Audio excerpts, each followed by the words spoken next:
My 5-year-old daughter came home from school, knelt in front of me, and begged me not to send her back to kindergarten. She said she didn't want to go anymore. I asked her why, but she just cried and shook her head, too scared to speak. Sensing something was wrong, I lifted her shirt and found her arms and body covered in small marks. Trembling with indignation, I took a photo and posted it in the kindergarten parents group, asking who had done this. A woman named Clara arrogantly replied, "I told my son to do it." She then sent 2 photos. One was of her wedding to my husband, and the other was a picture of me with my daughter and my husband. She wrote, "You homewrecker. You dared to steal my husband and have a child out of wedlock. It's a miracle I didn't tell my son to do worse to your child." The parents group erupted with insults directed at me and my daughter. Even the teacher tagged Clara in the conversation, saying, "Enrique did very well today. I'll make sure he gets a gold star tomorrow." Clara sent a smug emoji and directly challenged me, "If you're upset, come find me." My son and I are still at the kindergarten. On the way there, with my daughter by my side, I sent a message to my company's legal team, "Prepare a divorce agreement as per the prenup. I want Tiago out with nothing. Also, my daughter was assaulted at the kindergarten. Bring a team immediately. I want them to pay for this. How dare Tiago live off me while keeping a mistress and a child on the side?" When I arrived at the kindergarten with my daughter, the first person I saw was Clara, surrounded by other parents from the class. They were praising her. "Clara, you're so discreet. If it weren't for all this, we'd never have known your husband is the CEO of Martin's Group." Another added, "No wonder you have such natural elegance. That's the kind of sophistication that comes with wealth." Someone else said, "We're here to support you. We're proper mothers, and we won't let a homewrecker like that intimidate you." Even the teacher was flattering her. "Clara, tell me Enrique's favorite foods, and we'll adjust the kindergarten menu for him." Clara looked radiant, basking in the compliments. Tiago, who had lived off my support for years, had been given control of a small branch of Martin's Group because I thought he needed responsibility. I never imagined this would become Clara's source of pride and admiration. The moment they saw me, the parents, who had been praising Clara moments earlier, immediately frowned and looked at me with disgust, as though I were something filthy. The teacher approached me with a cold expression and said, "Miss Silva, I've been instructed by the principal to inform you that Isabella is expelled, effective immediately." I glared at her and asked coldly, "My daughter was attacked. Instead of seeking justice for her, you're expelling her?" The teacher replied, "This is an elite kindergarten. The children here come from noble or wealthy families. A child from someone like you would only damage our reputation." My expression darkened as I warned her, "I suggest you investigate who the real homewrecker is before making accusations." At that moment, Clara stormed over to me and slapped me hard across the face. "How dare someone as despicable as you flaunt yourself in front of me? Did you really think having an illegitimate child would make you take my place as Mrs. Martins?" The slap left me stunned, while the other parents laughed and insulted me. I heard comments like, "You look decent, so why stoop so low as to be a mistress and have a child?" And some people pretend to be innocent, but the moment they see a rich man, they lose all control. Some bystanders started taking photos and videos of me, and even spat at me. Calmly, I removed my $1 million coat and threw it in the trash. Then, I turned to Clara and said, "First, you told your son to hurt my daughter, and now you assault me in public. Who gave you the audacity to act like this?" Clara arrogantly replied, "It's my right as a wife to slap a mistress. Besides, I'm the wife of Martin's Group CEO. Hitting you and your daughter is nothing. I could do far worse, and no one would do anything about it." The other parents chimed in, "If you hadn't been a mistress, Clara wouldn't have hit you. You brought this on yourself. You're just a filthy mistress. Instead of keeping your head down, you're out here provoking us. Getting slapped is the least of what you deserve. Yeah, you've got a taste for being a tramp, huh? Who are you pretending to be the innocent victim for? We're not like those men, blinded by lust." Even the bystanders joined in on the insults. Each insult was more vicious than the last. This only emboldened Clara further. She glared at my car behind me, her eyes blazing with anger. "You filthy woman. Spending my husband's money like it's nothing. How dare you drive a Rolls-Royce? A cheap mistress like you doesn't deserve this car. I hate mistresses more than anything. Every mistress on earth should die." As she spoke, she pulled out a key and scratched large letters across my car's surface. "Mistresses must die." I glanced at the glaring words and said coldly, "You'll soon realize how ironic those words are." Hearing this, Clara flew into a rage. "You filthy woman. Living off my husband's money and acting all high and mighty. Today, I'll make sure you pay back every penny you've taken from him." She picked up a brick from the sidewalk and started smashing my car with all her strength. She didn't spare anything. The windows, headlights, and the hood, everything was attacked. Seeing this, the other parents were energized. They picked up whatever they could find and joined in on the rampage, smashing my car with enthusiasm. After breaking the windows, they climbed inside, slashing at the seats and tearing apart the interior. The once pristine luxury car was quickly reduced to a heap of scrap metal. At that moment, one of the women broke open the trunk and gasped, "Look, there's a bunch of expensive stuff hidden in here." Clara approached casually, pulling out a painting and sneering. A woman who makes her living selling herself is collecting art, trying to act all cultured. It's an insult for trash like you to own something like this. Someone like you only deserves trash. With that, she tore the painting to shreds right in front of me. After ripping it apart, she threw it to the ground and stomped on it. One of the bystanders, who seemed knowledgeable about art, took a closer look and exclaimed, "This looks like an authentic piece by James. I heard it starts at 300 million at auctions," Clara proudly said.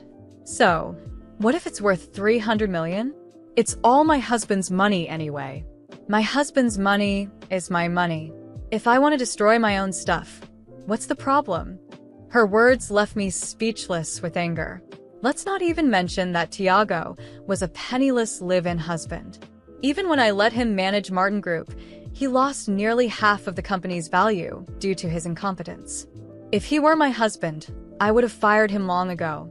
But Clara and these other parents actually see him as some impressive CEO. Every single one of them looks up to him with admiration. Led by Clara, the other parents followed suit, tearing up my paintings. They all started ripping and smashing the collectibles I had in my trunk. I had bought these items at a high price from an auction today. Before I could even place them anywhere, they were destroyed. Watching these out-of-control lunatics, I calmly pulled out my phone. "Why aren't you here yet? I want you in front of me within 5 minutes." Before I even got a response, one of the parents snatched my phone and smashed it to the ground. "Trying to call for help? Where do you get the nerve? Are you pretending to be someone important, huh? She's probably calling one of her clients to put on a show for us." Ha ha ha. The parents laughed even louder, openly mocking me. I stared at my shattered phone on the ground and said coldly, "I hope you'll still be laughing this hard in a few minutes." Then I turned to the teacher and asked, "You knew my daughter was being bullied at school, didn't you?" The teacher glared at me with disdain and replied, "So what if I did? A bastard daughter of a worthless mistress is nothing but trash. Enrique was just taking out the trash. What's the issue?" I stood there, unmoving, watching the chaos around me. My car, which until minutes ago was a symbol of my hard work and success, was now in ruins. The trail of hatred, the laughter, and the looks of contempt hit me like a constant blow to the chest. Clara basked in her perceived victory, while the other parents acted like a frenzied mob, feeding off their mutual disdain for me. I didn't yell, beg, or cry. I remained calm, though inside, a storm of fury raged. Part of me wanted to retaliate right then and there, to destroy something of theirs, to scream that this entire spectacle was based on lies. But no. Clara, Tiago, all of them, didn't deserve to see any reaction from me. That would fuel them. They expected me to lose control, to beg for mercy, or even to run away in shame. I took a deep breath and stepped forward. My voice came out calm, almost icy. "Do you know what I see here? A desperate woman who needs to use lies to justify her own insignificance. Do you honestly believe this charade of hers? Do you think a man like Tiago has anything to offer? I carried that man on my back for years. When I met him, he didn't even have a decent job. And now you're here, treating him like a king and me like trash. All based on the words of a woman who clearly doesn't understand dignity. The laughter paused briefly. Clara, however, wasted no time. Do you think your words mean anything to us? Look around you. You're alone, abandoned. No one here believes you. A mistress like you has no right to talk about dignity. That word again. Mistress. Clara wielded it like a knife, but she had no idea that her little act was about to come crashing down. Deep down, I knew all of this was temporary. Their blind fury wouldn't change the facts, wouldn't change what was about to happen. I heard the sound of cars braking behind me. My lawyer, accompanied by security guards, stepped out quickly. He looked at the state of my car, at the commotion around me, and then directly at me. Is everything under control? He asked seriously, though his gaze clearly said, "This ends now." I smiled faintly and nodded. It's just beginning. Before Clara could say anything, the guards positioned themselves beside me. One of them approached her, taking the key she still held in her hand. This is evidence of vandalism. We'll need to take it with us. Clara started shouting, trying to argue, but the authority of the man and the gravity of the situation were becoming evident. One of the parents, who had been breaking something inside the car, quickly dropped what they were holding and tried to slip away, but a guard stopped them. All of you participated in this destruction, my lawyer said, raising his voice so everyone could hear. The parking lot cameras recorded everything. This isn't just a case of vandalism, but also collective harassment. My client has every right to sue each and every one of you. He paused, pointing directly at Clara. And you, in particular, will have to answer for incitement to violence and defamation. The expressions of shock and panic began to spread across the group. Some parents tried to protest, claiming they had been influenced, that they didn't know what was really happening. Clara, on the other hand, kept insisting, trying to twist the narrative. She's a liar. This is all her fault. She stole my husband. She deserved every second of this. I stared at her directly. Clara, do you really think this will save you? That these empty words and this performance will hide the truth? I turned to my lawyer. Please show everyone what we found in the audit on Tiago. He pulled a document from his briefcase and began reading aloud. Tiago Martins, known as the CEO of Martin Group, embezzled funds from the company over the past 3 years. The total estimated amount is $25 million. The money was transferred to joint accounts between him and Clara. Evidence includes bank statements and intercepted emails. Silence fell immediately. All eyes turned to Clara, who began stammering, denying everything. That's a lie. She's making it up. It's a setup. But her voice trembled. For the first time, her arrogant confidence was crumbling. A lie? I chuckled softly. You all let yourselves be deceived by this woman. Tiago was never a CEO. He was an incompetent employee who nearly destroyed the company. I allowed him to hold that position only so he wouldn't feel useless. And meanwhile, he was stealing money to support you, Clara. But guess what? All his so-called wealth that you're so proud of was mine. And now, neither he nor you have anything. Guess what that means for your future? Clara, speechless, began backing away. The group around her was slowly dispersing, realizing they had sided with the wrong person. One of the parents murmured, I didn't know about this. Clara, you told us she was the one to blame. She is. Clara shouted, desperate, but no one seemed convinced anymore. I will sue every single one of you, I said coldly, pointing at the group.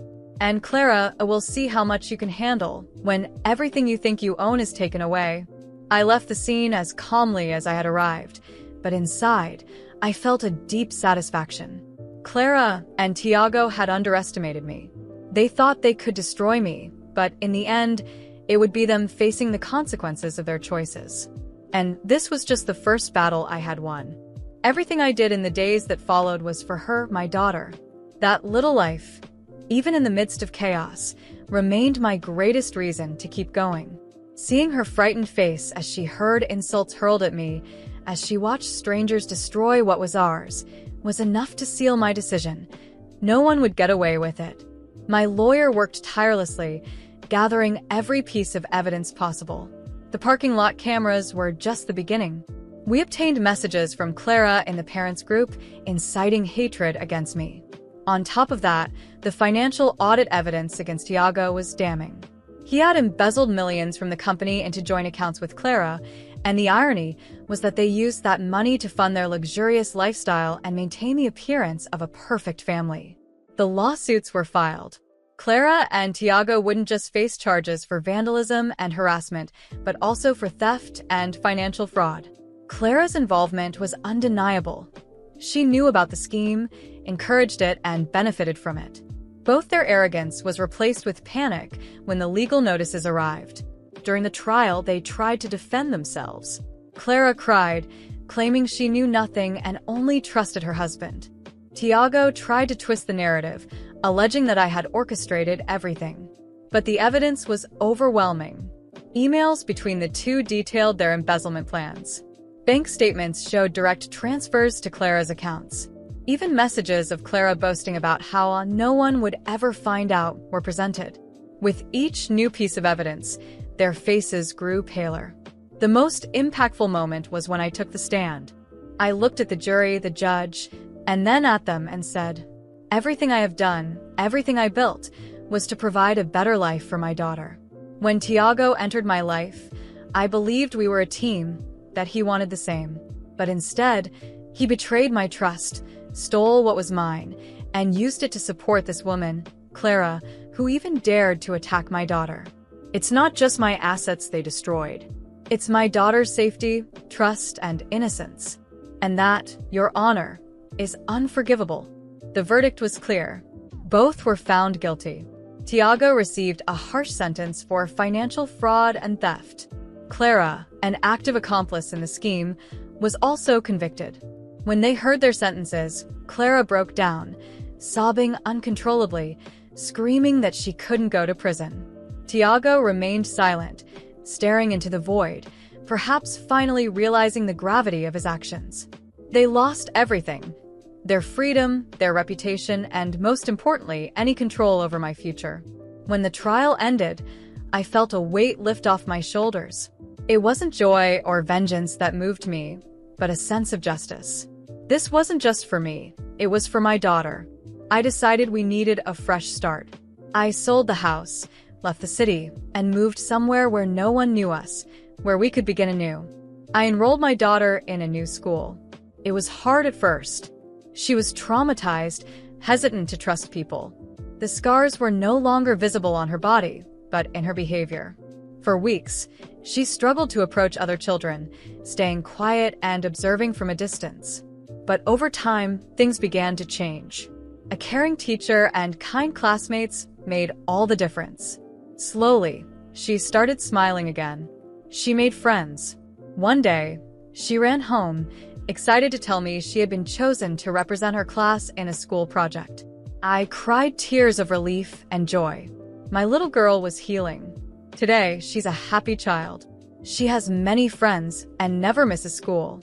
Every time I drop her off at the gate, I see her classmates run up to greet her, and my heart fills with gratitude.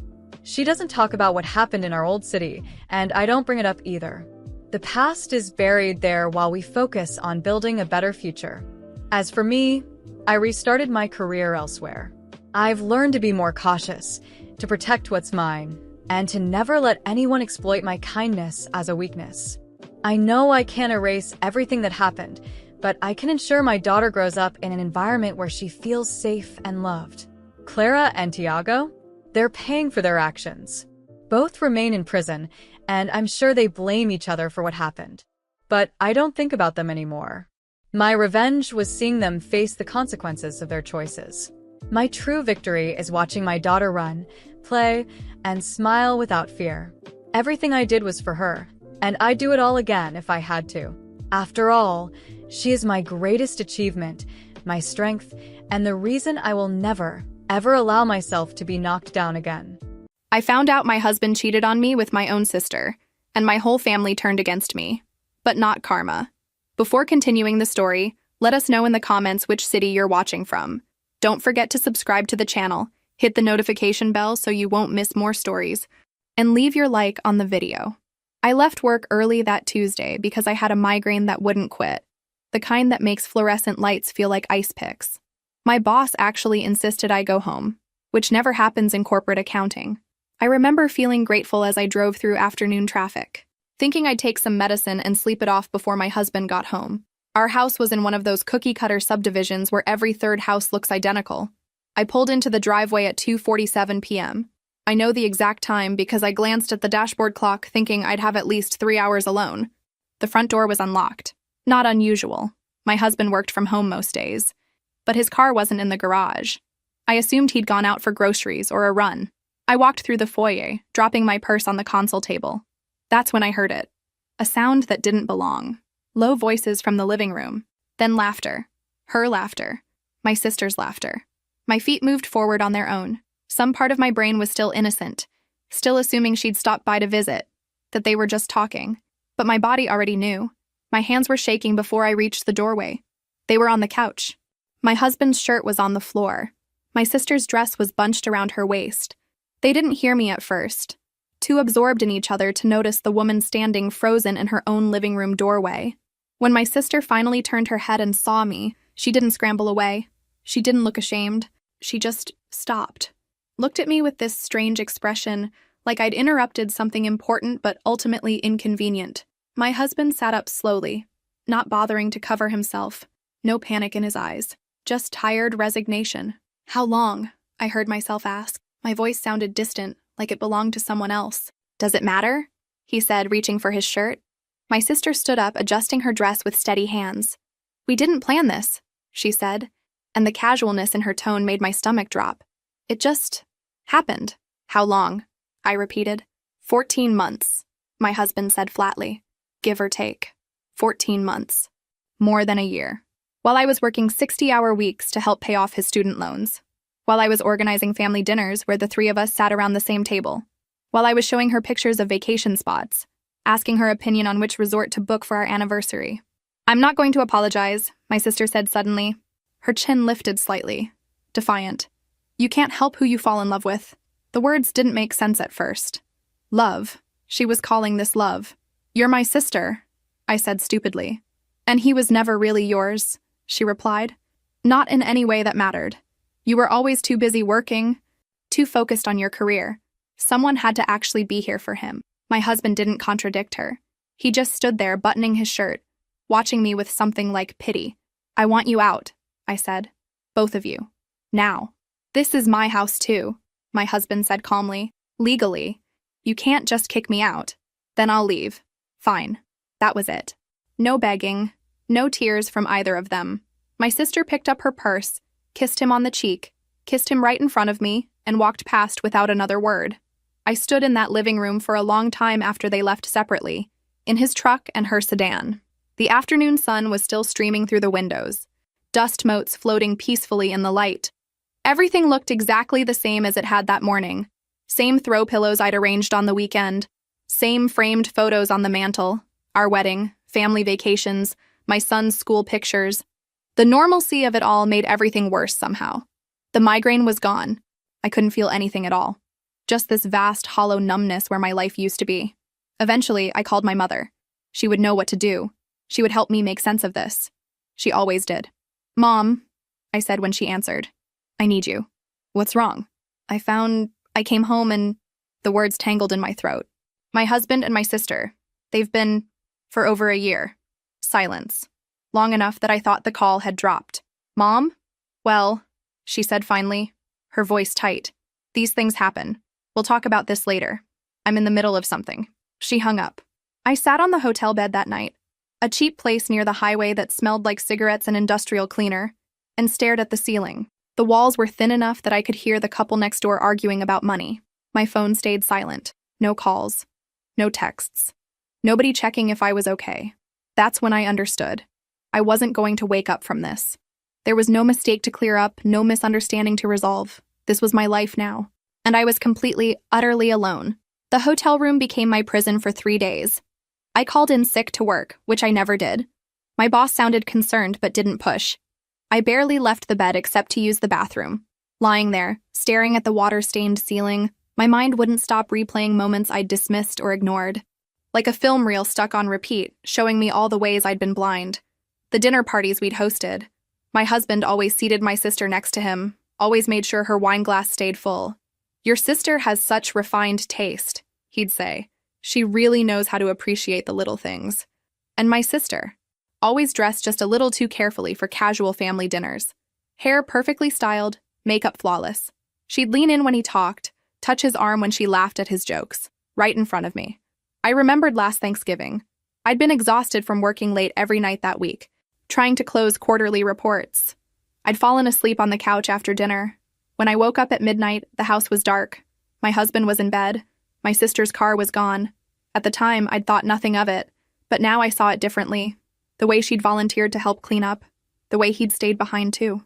How long had they been alone together while I slept 20 feet away? The business trips.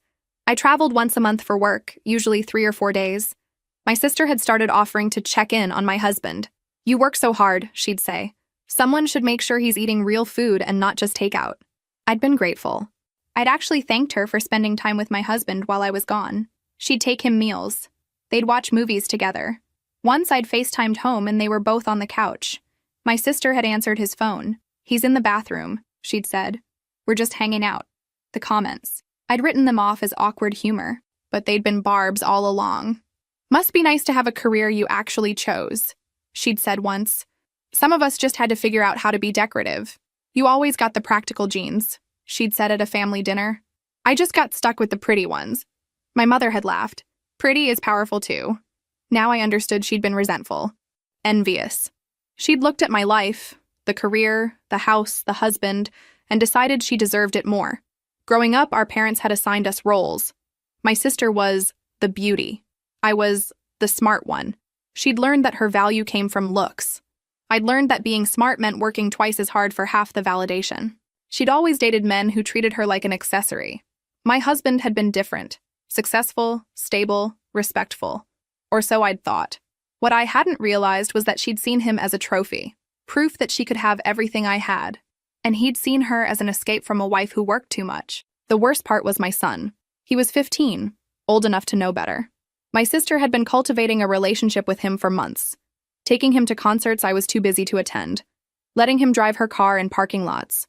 Buying him expensive sneakers I'd said he needed to save up for. She'd positioned herself as the fun aunt. And I'd been the mom who worked late and nagged about homework. When I'd finally called him from the hotel, 2 days after everything fell apart, his voice had been cold. "Are you coming home?" he'd asked. "I don't know where home is anymore," I'd said. "Dad said you walked out." "Did he tell you why?" Silence. "Your father and your aunt have been having an affair," I said, "for over a year." More silence. Then quietly, "I kind of knew." Those 4 words destroyed something in me. "You knew?" I didn't know, no. But I saw them sometimes. The way they looked at each other. I thought maybe I was imagining it. "Why didn't you tell me?" "I don't know." "Mom, I thought maybe it would go away. And you were never around anyway." There it was. My son thought I deserved this because I worked too hard. Because I wasn't available enough. Wasn't enough. I hung up without saying goodbye. The grief was so heavy I thought it might crush my chest. Everyone I loved had decided I was expendable. Not worth protecting. Not worth the truth. And somehow that made it my fault for not being better, more present, more lovable. 3 days in that hotel room, and I finally understood. I'd lost them long before I'd found them on that couch. I just hadn't known it yet. My father called on day 4, not to ask if I was okay, to summon me to a family meeting at my parents' house. "We need to discuss this situation like adults," he said, his voice carrying that particular tone he used when he'd already decided how things should go. "Saturday at 2. Don't be late." I should have refused, but some pathetic part of me still hoped they'd see reason. I drove to their house on Saturday. My sister's car was already in the driveway. So was my husband's truck. They'd carpooled. Inside, everyone was seated in the living room, my parents on the love seat, my sister and my husband side by side on the couch, her hand on his knee, my son in the armchair, not meeting my eyes. There was no seat left for me. I stood in the doorway. My father cleared his throat. "We're here to figure out how to handle this with minimal damage to the family." Minimal damage? I repeated. My husband cheated on me with my sister for over a year. These things happen, my mother said quickly. People fall in love. It's unfortunate, but it's nobody's fault. Your sister has always been more emotionally fragile. My father added, You've always been the strong one. You can handle this. I could handle being betrayed, so that made it acceptable? What about you? I looked at my son. Do you have anything to say? He shifted uncomfortably. I mean, it's complicated, Mom. You're never home. Dad and her were both there. They got close. It just happened, I said flatly. For 14 months. My sister spoke, her voice trembling. I never meant to hurt you, but we can't help how we feel. Tears streamed down her face. Do you think this has been easy for me? The guilt? I've been suffering too. My mother immediately patted her hand. Sweetheart, don't cry. She's been suffering? I looked around, waiting for someone to acknowledge the insanity. No one did. Your sister feels things more deeply than you do, my mother said. This has been tearing her apart. She needs support right now. She needs family. And what about me? You'll be fine, my father said. You always are. You're resilient. You have your career. Your sister needs us. So what's the purpose of this meeting? To ask you to be mature about the divorce, my husband said. We can do this the easy way or the hard way. Don't drag this out in court. We split assets fairly, and we move on. Fairly. Think about your son, he said. He doesn't need his parents fighting. He needs stability. He needs his mother. My son's face flushed. He said nothing. My sister wiped her eyes. We're not trying to take him from you. But the house is closer to his school. It makes sense for him to stay there during the week. You can see him weekends. How generous. Nobody stole anything, my father said firmly. You're being dramatic. This doesn't have to be a war. The only thing we're asking, my mother added, is that you handle this with dignity. No social media posts. No dragging the family name through the mud. We have a reputation in this community. That's what this was really about. They were worried about embarrassment. Your sister didn't choose this, my mother continued. Love isn't a choice. The fact that she's here, trying to work through this with you, shows how much she cares about family. I looked at my sister, who had summoned fresh tears. She'd always been good at playing victim. What happens now? I asked. You agree to an amicable divorce, my husband said. We put the house on the market, split the proceeds. We work out custody that makes sense for everyone. By makes sense, you mean he lives with you. It's what he wants. I looked at my son one more time. He still wouldn't meet my eyes. Fine, I said. I'll sign whatever you want. But I'm done with all of you. Don't be childish, my father said. We're still family. No, I said quietly. We're not. I walked out. Nobody followed. Nobody called my name. That night, I found a studio apartment in a different part of town. Small, old, in a rundown building. But it was mine. A place where nobody had betrayed me yet. The divorce papers arrived 3 weeks later. The house would be sold. Assets split 60-40 in his favor. Minimal spousal support for 2 years. Our son would live with his father. I'd have visitation every other weekend. I signed everything. What was the point? I'd already lost everything that mattered. The apartment was in a neighborhood I'd never had reason to visit before. Chain-link fences separated identical concrete buildings. Cars parked on lawns. You could hear neighbors' conversations through walls thin as paper. Studio meant one room for everything. The kitchen was a hot plate and mini fridge in a corner. The bathroom had mold I couldn't scrub away. The carpet was beige and stained. $800 a month, half my previous mortgage. It felt like a fortune now. I moved in with 2 suitcases and my laptop. Everything else stayed in the house being sold. I slept on an air mattress from a discount store. Ate cereal standing at the counter because I had no table. The commute became a nightmare. 2 buses and a train, nearly 2 hours each way. I left at 6 in the morning, got home after 8 at night. My coworkers stopped asking if I was okay. The answer was obvious from the circles under my eyes and my 3 outfits on rotation. My son was supposed to visit that first weekend. I'd bought his favorite snacks, ingredients for pancakes. I'd inflated the air mattress extra firm so we could both sit on it to watch movies on my laptop. He texted Friday. Can't make it this weekend. Got plans with friends. Sorry. Next weekend. Dad's taking me to a concert. Maybe next time? The one after. Homework. Really behind. Need to focus. I stopped planning for his visits. Stopped buying his favorite foods. 3 months in, I was drowning. Not dramatically, just slowly, quietly sinking. Work was automatic. Home was silent. Weekends stretched like deserts. On a Saturday with nothing to do, I stared at the hot plate and mixing bowls from the thrift store. I'd always liked baking, though I'd rarely had time. My grandmother had taught me when I was young. It was one of the few pure memories I had left. I made a simple chocolate cake. While it baked, the apartment filled with a smell that felt almost like comfort. When I pulled it out and let it cool, I ate a slice standing at the counter. It was good. Really good. My neighbor knocked an hour later. An older woman I'd seen in passing. "I could smell that through the walls," she said. "Haven't had homemade cake in years." I gave her a slice. She ate it right there, closing her eyes. "Lord, that's good. You should sell these." "I'm not that good," I said automatically. "Sugar, I've lived 73 years. I know good cake. You could make money with this." That night, lying on the air mattress, I couldn't stop thinking about it. I needed extra income. The spousal support would run out eventually. And I needed something. A purpose beyond surviving. I started small. Made 24 cupcakes and brought them to work. Left them in the break room with a note.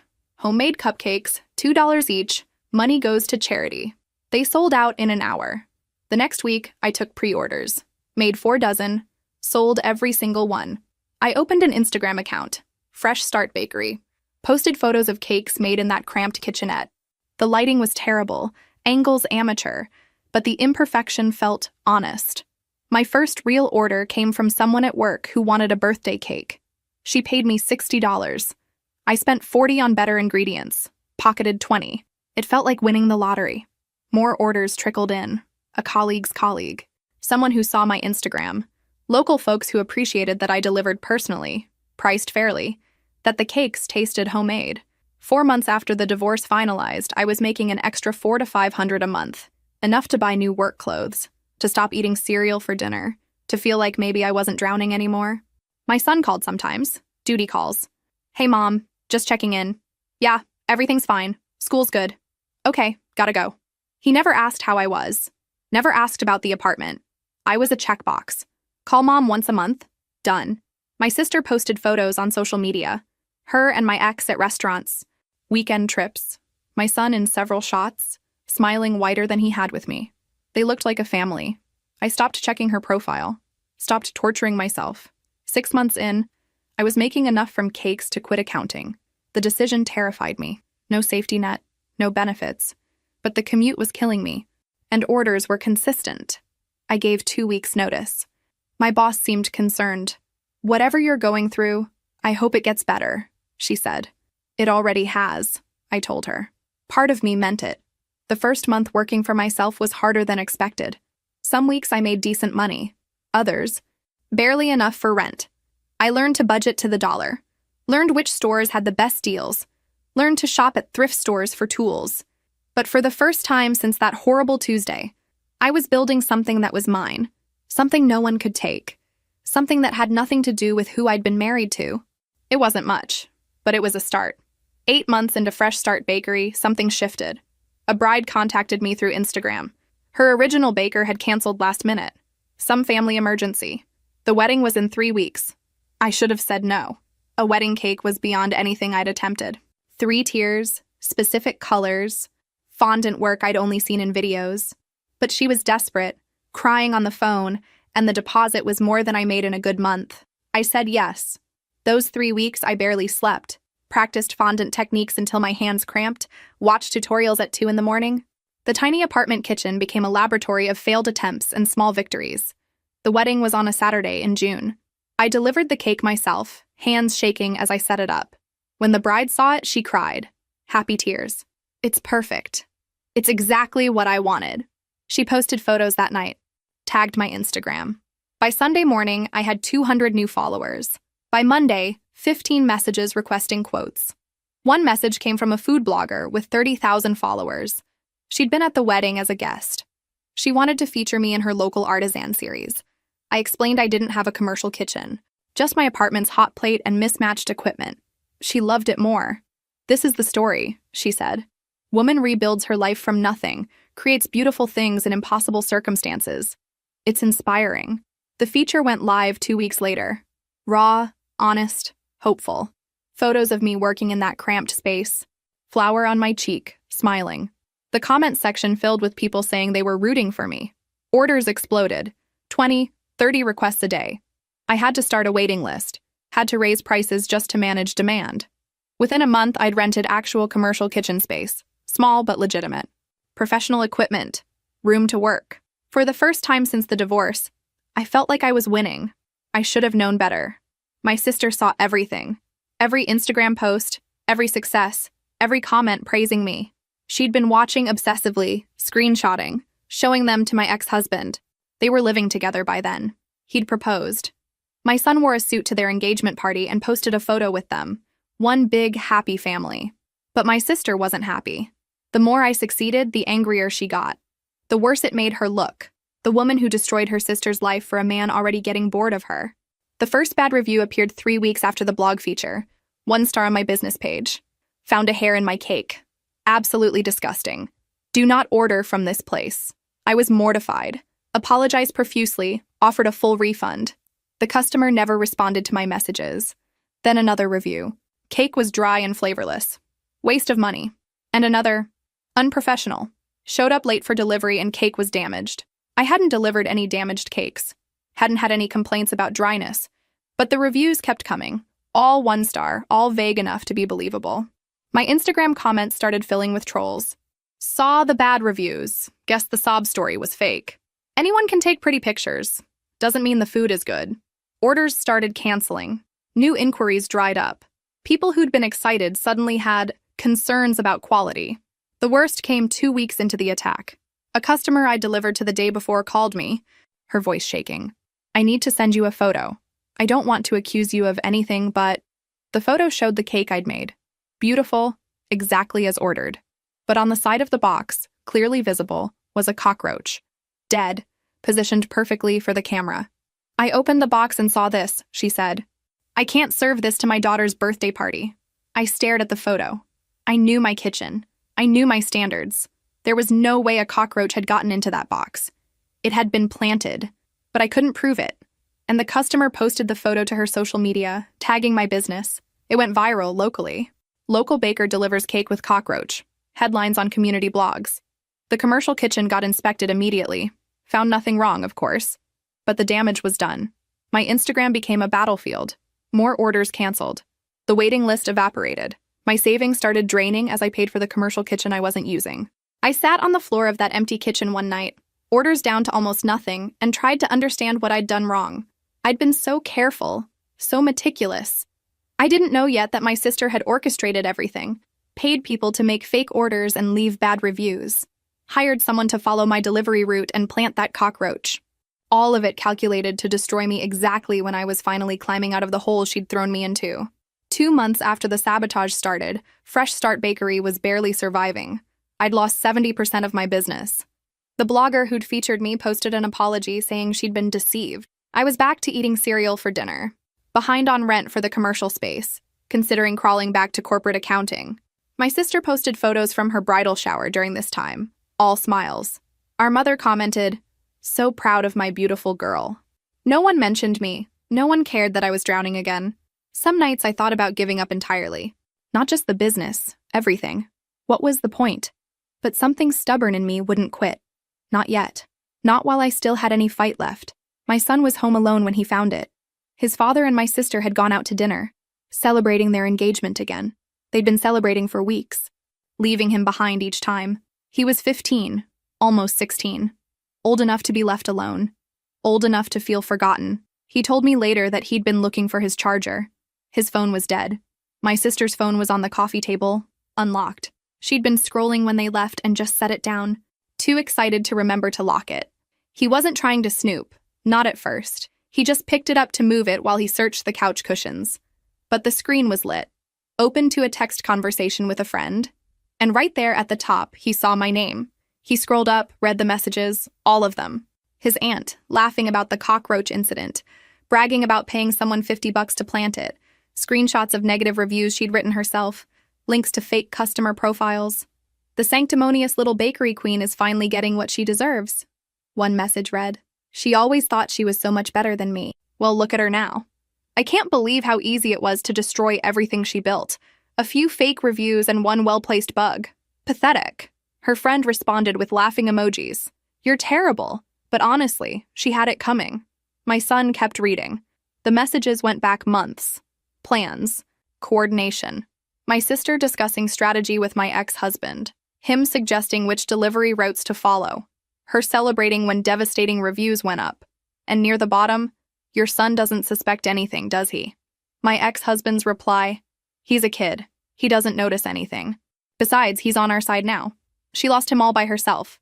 My son told me he just sat there, staring at that message, as if his choice to abandon me had been inevitable, as if I'd deserved it. But reading those messages, he started remembering. Really remembering. Me waking at 5 to make his favorite breakfast. Working late, but always calling to say goodnight. Missing sleep to help him study. The birthday parties, the soccer games, the way I'd always put him first. And he'd chosen them. The people actively trying to destroy me. He heard the car 30 minutes later. They were laughing as they came in.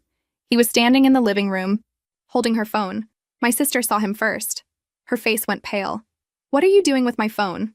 I read it, he said, voice shaking. All of it. What you did to her. My ex-husband's expression hardened. Put that down. That's private. Private? You destroyed her business. You hired someone to sabotage her. You laughed about it. My sister reached for the phone. He stepped back. How could you do that? She's my mother. She's your sister. You don't understand, my sister said quickly. It's complicated. Don't. I read what you wrote. How you bragged. How you thought it was funny. Give her the phone, my ex-husband said sharply. Now. Why? So you can delete the evidence? Watch your tone. You said I chose to leave her. You said she lost me all by herself, but you were destroying her the whole time. My sister started crying. We didn't mean for it to go this far.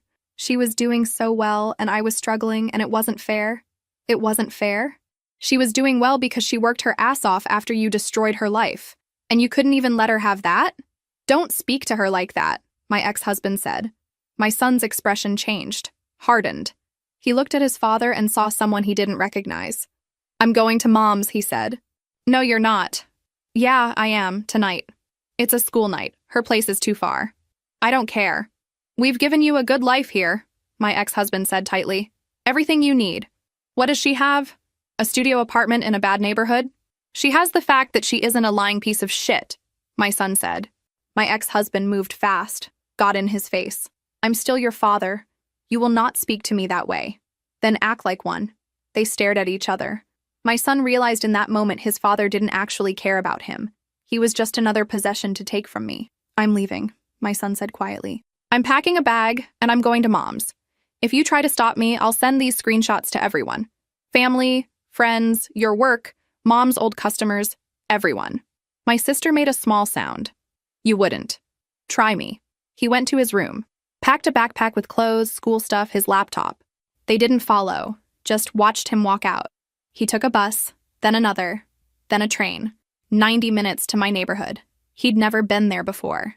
When he knocked on my door at almost 11 o'clock, I barely recognized him. He looked younger, smaller. His eyes were red. Mom, he said. I'm sorry. I'm so sorry. Can I come in? I didn't answer. I just pulled him inside and held him while he sobbed. We sat on the air mattress until 3 in the morning. Him talking, me listening. He showed me every screenshot he'd taken. The messages, the plans, the cruel jokes, evidence of everything. I didn't cry. Instead, I felt something cold and clarifying settle in my chest. When he finally stopped talking, exhausted, I made him look at me. I'm glad you're here, I said. But I need you to understand something. You destroyed me when you left. You chose them over me when I needed you most. I can't just pretend that didn't happen. He nodded, tears starting again. I know. I'm sorry. Sorry isn't enough, I said. If you want to stay, if you want to rebuild what we had, it's going to be on my terms. Okay, he whispered. You'll live here. This tiny apartment where you'll sleep on the couch. You'll take the bus to school, even though it's 2 hours each way.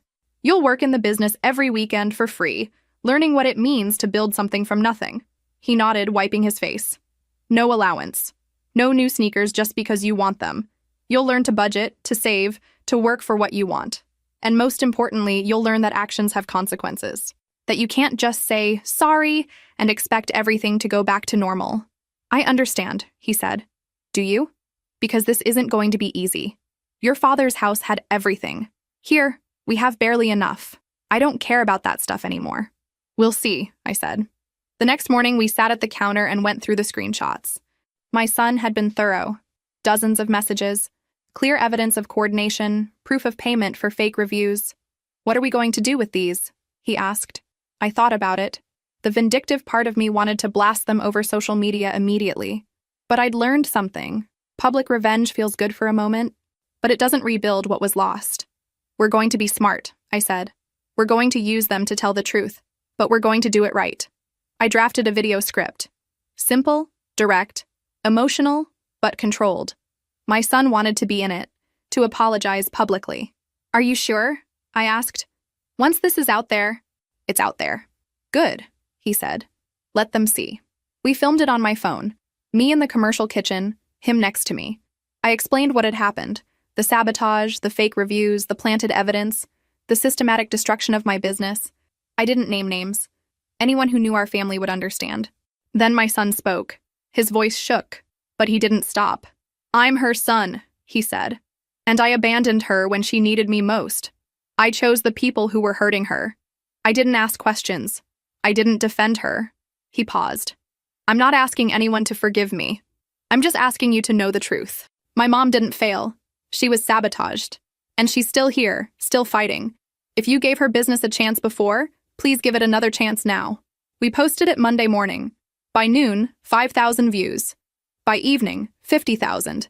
The comments became a war zone. People defending us, calling us liars, sharing their own stories. Former customers came forward saying the bad reviews had seemed fake. The food blogger reached out. I'm sorry, can I do a follow-up piece? Yes, I said, but only if you come see the operation yourself. She came that week, spent a whole day watching me work, interviewing customers, documenting everything. The piece she published was scathing toward my saboteurs without naming them, and glowing toward the business. Orders started trickling back, slowly, then faster. People who'd canceled wanting to try again. New customers wanting to support the comeback. My son kept his promise. Every weekend in the kitchen with me, learning to measure ingredients, to pipe frosting, to handle orders. He wasn't naturally good at it. Dropped things, mixed up orders, got frustrated. But he kept showing up. The 2-hour commute wore him down. He'd come home exhausted, still have homework, then help me prep. He lost weight. Dark circles appeared under his eyes. You can go back, I told him one night. Your father's house is closer. He looked up, eyes fierce. I'm not going back, ever. 3 months after he moved in, we had a real conversation. Do you hate me? He asked one Saturday night. No, I said honestly. But I'm still hurt, still angry. You can't erase what happened just by working hard for a few months. I know. I just need you to know I see it now. How hard you worked, how much you sacrificed, and how badly I messed up. I see it too, I said. I see you trying. That matters. Does it matter enough? Ask me in a year, I said. 6 months after the video, Fresh Start Bakery was back. Not just surviving, thriving. We'd recovered most of the lost business and gained new customers. I hired part-time help, got caught up on rent, started saving again. My son turned 16. I couldn't afford a car or a big party, but I made him a cake. His favorite. Chocolate with peanut butter frosting, and we ate it together in the apartment. Thank you, he said. For what? For letting me come back. For not giving up on me. You're my son, I said simply. I was always going to let you come back, but you had to earn staying. Have I? I looked at him. Really looked. The boy who'd abandoned me was gone. In his place was someone harder, humbler, more aware. You're getting there, I said. And for the first time in over a year, I smiled at him without reservation. I found out about my sister's pregnancy through social media. A perfectly staged photo, her hand on her barely visible bump, my ex-husband's hand over hers. The caption, "Our greatest adventure begins, baby arriving February." My son showed me without saying anything, watching my face. Are you okay? He asked. I was surprised to realize I was. No jealousy, no fresh pain, just distant pity. Yeah, I said. I'm okay. What I didn't know was that the photo had been my sister's desperate attempt to lock him down before he could slip away. It didn't work. I heard the first rumors 3 months later. A former coworker mentioned that my ex-husband had been seen at restaurants with a woman from his office. Young, pretty, laughing at his jokes. We're divorced, I reminded her. What he does isn't my business anymore. But my son started hearing things too. Friends whose parents knew my ex. Whispers that he was cheating. Again. Do you think it's true? My son asked me one night. Probably, I said. People don't change. Not really. My sister was 5 months pregnant when she confronted him. My ex-husband called my son one evening, drunk, rambling about how my sister was overreacting. She saw messages on my phone. Made a scene. I told her the truth. I'm not happy. She's too needy. Too emotional. It's exhausting. My son hung up without saying goodbye. The divorce, my ex-husband's second one, moved fast. This time, he had everything protected. Prenup. Assets in trusts. Money moved into accounts my sister couldn't touch. She got nothing. Not the house. Not his retirement. Not even enough child support to matter. His lawyers argued that she was capable of working, that he'd only been married to her for 18 months. By the time the baby was born, a boy, my sister was living in a small apartment. Not quite as bad as mine had been, but close. She'd gone back to work 2 weeks after giving birth. Retail job, minimum wage, her social media went quiet. My parents, who'd been so quick to support her, were suddenly too old and tired to help much. They'd watch the baby occasionally, but made it clear they couldn't be relied on. The man she'd destroyed her sister for had left her pregnant, broke and alone, and nobody felt sorry for her. I didn't take pleasure in it. Not the way I thought I would. Mostly I just felt tired. But my son had a different reaction. She deserves this, he said one day, 8 months after his baby half-brother was born. Everything that's happening to her. Maybe, I said. But that baby didn't deserve any of it. He was quiet. Then, do you ever think about meeting him? My brother? No, I said honestly. He's not my responsibility. Not my family. But he's mine, kind of. That's your choice to make, I said. Not mine. He didn't pursue it. But I could tell he thought about it sometimes. Meanwhile, Fresh Start Bakery kept growing. We opened a second location. Small, but real. My son was officially on payroll now. We'd moved out of the studio into a 2-bedroom apartment. Nothing fancy, but we each had our own room. One evening, about a year after my sister's baby was born, my mother called. First time in months. How are you? She asked, voice careful. Fine, busy. The business is doing well? Yes. Long pause. Then, your sister is struggling. I know. She's working 2 jobs now. The baby stays with strangers most days. She's exhausted. Okay, I said, neutral. Don't you care? Should I? She's your sister. She stopped being my sister when she slept with my husband, I said. And definitely when she tried to destroy my business. People make mistakes. This wasn't a mistake, Mom. It was years of choices designed to hurt me. She's paying for it now. Good, I said, and meant it. My mother made a small sound. Your father and I are getting older. When we're gone, you and your sister will only have each other. Then I guess I'll be alone, I said. I'm used to it. She hung up shortly after. Didn't call again. My son asked about the conversation. I told him honestly. Do you think you'll ever forgive her? He asked. I don't know, I said. Forgiveness isn't really the issue. It's about whether I want her in my life, whether I trust her, and the answer to both is no. What if she apologizes? She already did. Multiple times, while she was sabotaging me. He nodded, understanding. The thing about karma is that it doesn't feel satisfying the way you think it will. My sister's life was falling apart. My ex was already on to his next relationship. My parents were isolated, aging, watching their daughters hate each other. And me? I was building something. Not perfect, not easy, but mine. That was the real revenge. Not their suffering. My survival. I didn't see my sister in person for almost 2 years. Just glimpses through other people's stories. My mother's worried phone calls that I mostly ignored. Then one Saturday afternoon, I saw her. I was at the grocery store, the nice one I could finally afford. My son was with me, helping pick ingredients for next week's orders. We were laughing when I turned the corner into the produce section, and there she was. I almost didn't recognize her. The sister I remembered had always been put together. Hair styled, makeup perfect, expensive-looking clothes. The woman standing in front of the discount vegetable bin looked like she'd aged 10 years in 2. Her hair was pulled back in a messy ponytail, roots growing out. No makeup, sweatpants and a stained t-shirt. Spit up, probably. Her face was gaunt, exhausted beyond just lack of sleep. She had a baby in a worn carrier on her chest, maybe 18 months old, sleeping. In one hand, a calculator. In the other, she was picking through damaged vegetables marked down. I watched her add up prices, put items back, add them again, calculating every dollar, every... My son saw her too. Stopped mid-sentence, frozen. She looked up, saw us. Nobody moved. Then her face did something complicated. Shame, anger, desperation. "I have to go," she said, abandoning her cart and walking quickly toward the exit. "Wait," my son called.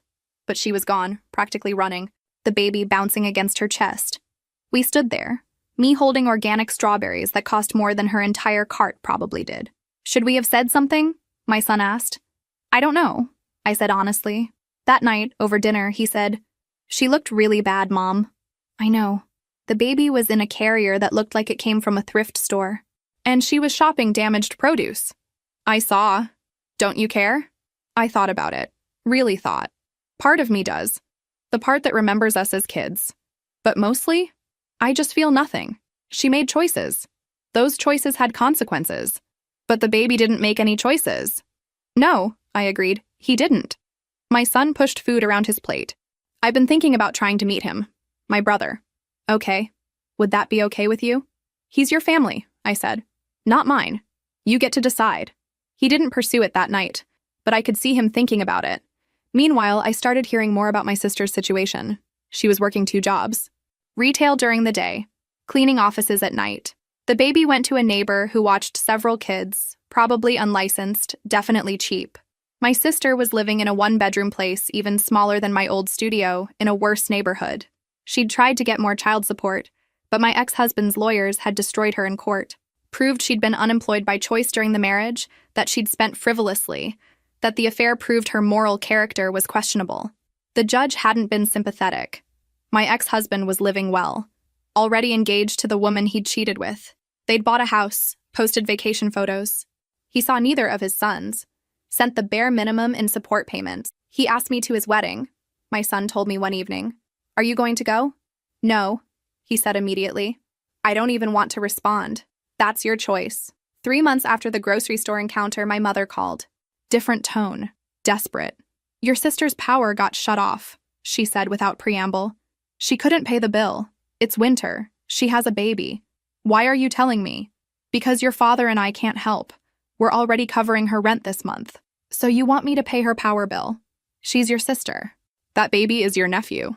"No," I said simply. "He's not. And she's not my sister anymore." "How can you be so cold?" "I learned from the best," I said. "You and Dad taught me that family doesn't mean anything when it's inconvenient. I'm just applying those lessons." "We were wrong," my mother said. Voice breaking. "We should have supported you. We're sorry." "Okay," I said. "Doesn't that matter?" "Not really. Sorry doesn't pay back rent. It doesn't undo the sabotage.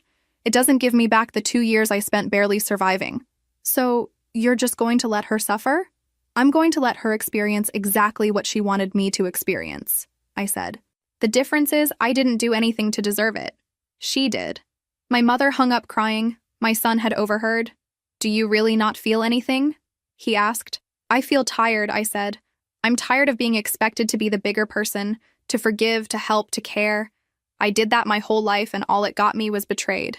So what now?" "Now, nothing. We keep building our life, and we let her figure out hers." But that night, lying in bed, I couldn't stop thinking about that baby.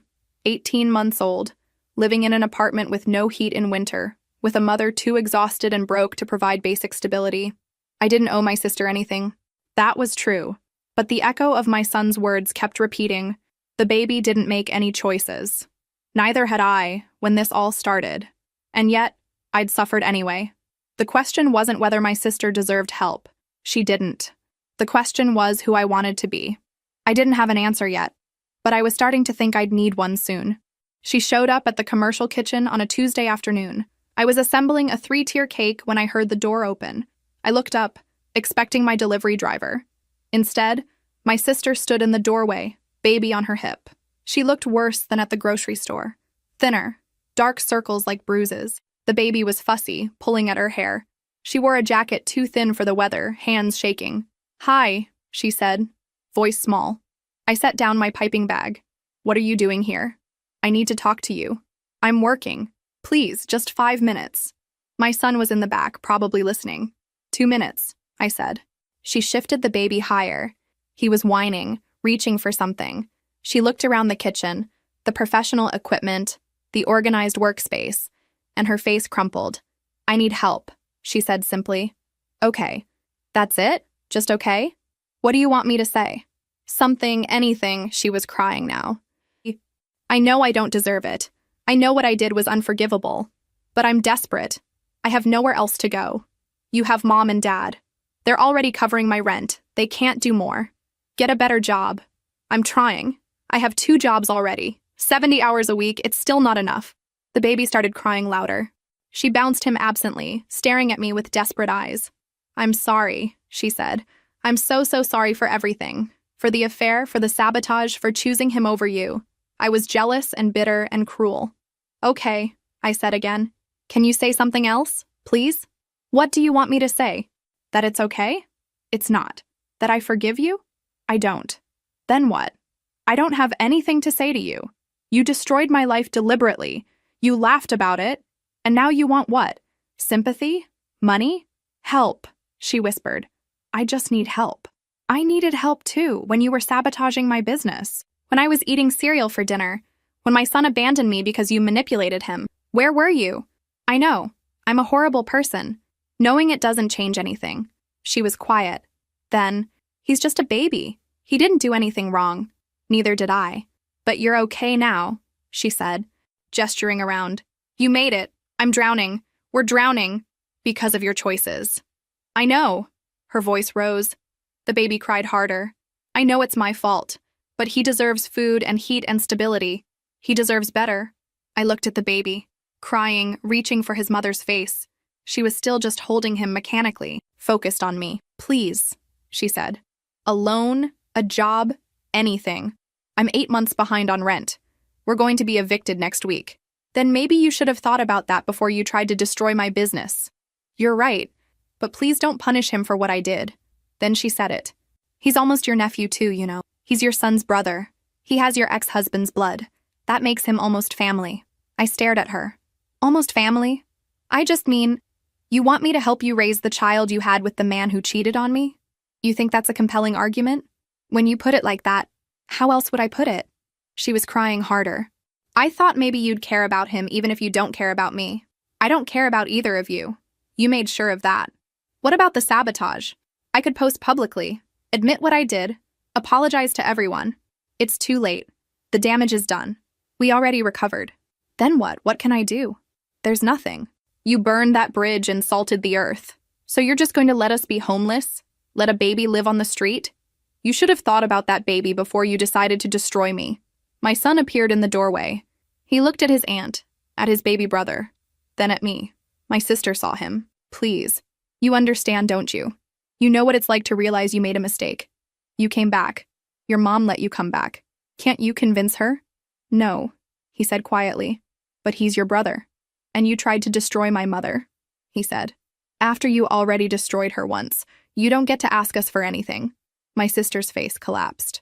She made a sound like a wounded animal. The baby was screaming. You need to leave, I said. I have nowhere to go. That's not my problem. He'll end up in foster care. If I lose the apartment, they'll take him. Is that what you want? What I want, I said carefully, is for you to leave my business and never come back. She stood there for another moment, swaying, the baby screaming. Then she turned and walked out. Through the window, I watched her get into a car that looked like it might not start. It did, eventually. She drove away. My son was still in the doorway. That was brutal, he said finally. Yes, I agreed. Do you feel bad? I don't know, I said honestly. Ask me tomorrow. But that night, lying in bed, all I could hear was that baby screaming, and all I could see was my sister's face. Desperate, destroyed, defeated. I'd won. Completely. She had nothing, and I had everything. So why did it feel so hollow? She came back 3 days later. I'd almost expected it. This time I was alone. My son was at school. The kitchen was quiet. She knocked instead of just walking in. When I opened the door, she looked even worse, like she hadn't slept in 3 days. The baby wasn't with her. Where is he? I asked. With a neighbor. I didn't want to use him to manipulate you again. Okay. She stood there. Finally, she said, I'm not here to beg this time. Then why are you here? I need you to hear me before I go. You have 5 minutes. She took a breath. You were always better than me. At everything. School, work, life. You made things look easy. I struggled with everything and you just succeeded. And I hated you for it. I know. No, you don't. You don't understand how deep it went. Every single thing you accomplished felt like a personal attack. Your job, your marriage, your house.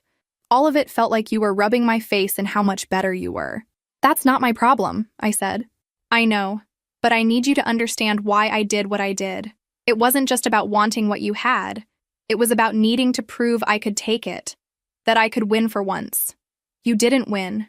You destroyed both of us. I know that now. But when I was doing it, it felt like power. Like finally, I was the one who mattered. I leaned against the doorframe. Is that supposed to make me feel sorry for you? No, it's supposed to make you understand that I'm not asking you to help me because I think I deserve it. I'm asking because I've learned something you apparently haven't. What's that? That revenge doesn't actually fix anything. You're right. I destroyed your life. But you watching me suffer doesn't undo any of that. It just means we're both damaged. Except I'm not suffering, I said. I rebuilt. I won. Did you? She looked at me steadily. Because from where I'm standing, you look just as bitter as I was. Just as consumed. You say you've moved on, but you're still so angry you can't even help an innocent child. Don't you dare make this about morality, I said, voice cold. You don't get to lecture me. You're right. But somebody needs to tell you that this coldness, this cruelty, it's turning you into me, the version of me I was when I hurt you. No, I said firmly. I'm nothing like you. Aren't you, though? You're using your power over me exactly the way I used mine over you. You're enjoying my suffering the way I enjoyed yours. How is that different? Because I earned this. You tried to steal it. And now you're using what you earned to punish me, to make me pay, just like I used what I had to hurt you. I wanted to argue, but something in her words hit too close.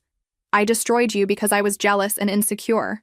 You're destroying me because you're angry and hurt. The motivations are different, but the result is the same.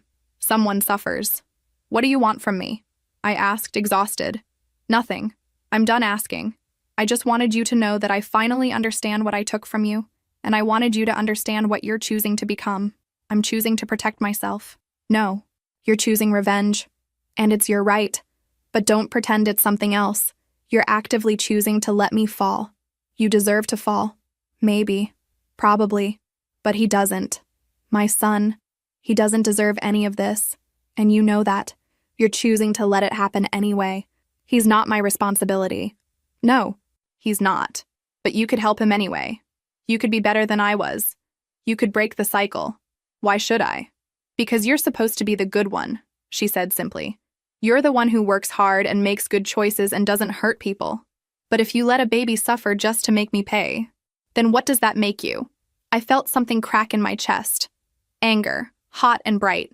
You don't get to do this. You don't get to make me the villain. I'm not. You are the hero. I'm the villain. I accept that. But every hero has a choice. Be better than the villain, or become one themselves. Get out, I said. I'm going. I just needed you to hear it first. She turned to leave, then looked back. For what it's worth, I really am sorry. Not because I want something, just because it's true. I destroyed the best person in my life because I couldn't stand how good she was. She walked away, got in her car, drove off. I stood in the doorway for a long time. That night, my son asked if she'd come back. Yes, I said. What did she want? To make me feel guilty. Did it work? I thought about it. I don't know. He was quiet. Then, I think she's right. About one thing. The baby didn't do anything wrong. And we could help him without helping her. How? I don't know. But there has to be a way, right? Maybe. But I'm not ready to think about that yet. When will you be ready? I don't know that either. But I thought about it. For days. About my sister's words. About my son's question. About the screaming baby and the desperate woman and the choice I was making. She was right about one thing. I was choosing. Actively, deliberately choosing to let them fall. And I had to decide if I could live with that choice. If I could look at myself and still see someone I respected. If winning was worth becoming the person I'd always hated. I didn't have an answer yet, but I was starting to suspect what it might be. And that terrified me. I didn't help her. That needs to be clear from the start. I didn't pay her rent, didn't offer her a job, didn't rescue her from the consequences of her choices. But I did make one phone call, to a social worker I knew through a customer. I explained the situation, vaguely. A single mother, struggling, baby at risk. Did they have resources? She gave me a list. Food assistance, housing vouchers, subsidized daycare, legal aid for child support enforcement. I left a printed copy in an envelope at my parents' house. Didn't sign it. Just the resources. What she did with them wasn't my responsibility. A month later, my mother called. Did you leave those papers? What papers? The resources. For your sister. I don't know what you're talking about. She was quiet. Then, thank you. I didn't do anything. I hung up. The business kept growing. We opened a third location. My son graduated high school and took a gap year to work full-time with me. He was good at it now. He had ideas, energy, vision. We were building something real together. I heard through my parents, who I spoke to maybe once every few months, polite and distant, that my sister had avoided eviction. She'd gotten into a housing program, enrolled her son in subsidized daycare. Still struggling, but no longer drowning. Good, for the baby's sake. I didn't reach out. The bridge between us didn't exist anymore. There was nothing to rebuild. My ex-husband married his third wife. My son showed me photos. I felt nothing. He looked older. The woman looked young and excited. I wondered how long before he got bored. Do you ever think about him? My son asked. No, he's not worth the mental energy. Do you hate him? I don't feel anything about him at all. That's better than hate. My parents got older. My mother had a health scare. She asked to see me, to make peace. I went. Not because I'd forgiven them, but because I was no longer angry enough to refuse. We were wrong, my father said. We should have supported you. Yes, you should have. Can you forgive us? I thought about it. Maybe eventually. But right now, no. What can we do? Nothing. We're polite, we're civil, but we're not close. And maybe we never will be again. My mother cried. I didn't. 6 months later, we did a photo shoot for a local magazine. From rock bottom to rising star, a local baker's success story. They wanted the narrative, betrayal, comeback. I gave them a careful version. The article came out beautifully. Orders flooded in. One evening, I got a DM from my sister. First direct contact in 3 years. I saw the article. You didn't mention me by name. Thank you. I stared at it. Then I blocked her. My son saw me do it. Was that her? Yes. What did she want? To thank me for not destroying her reputation. Are you going to respond? No. There's nothing to say. That's when I realized it was over. Really over. Not because I'd forgiven her or because she'd suffered enough, but because I'd stopped caring. She was just a person now. Someone I used to know. Someone who'd hurt me, but someone who didn't occupy space in my mind anymore. The business thrived. 4 locations. My son applied to college, business management. So when you're ready to retire, I can take over. I'm not retiring. Not yet, but someday. I looked at him, almost 19 now. Confident, capable, kind. You're already ready, I said. On the 3rd anniversary of that Tuesday afternoon, I realized I'd forgotten the exact date. It had just been another day. That's when I knew I'd won. Not because she was suffering, not because I'd built something successful, but because her actions no longer defined my life. I posted that evening a picture of a cake. The caption, "Fresh starts aren't about forgetting the past. They're about proving to yourself that you're worth more than others tried to make you believe." Thousands of likes. Comments from people sharing their own stories of rebuilding, surviving betrayal, finding themselves after loss. You helped a lot of people, Mom, my son said. I just told the truth. That's enough sometimes. We closed the kitchen that night, working side by side. Outside, the city moved on, but inside, everything felt solid, real, mine. The best revenge wasn't making them suffer. It was living so well that their opinions stopped mattering, building a life so full that their absence became irrelevant. My sister was out there, struggling with consequences. My ex-husband probably already bored with wife number 3. My parents aging, regretting, too late. And me? I was here, working, building, living, not perfect, not healed completely, but whole enough, strong enough, free enough. The peace I'd found wasn't forgiveness, it was indifference, and that was so much better.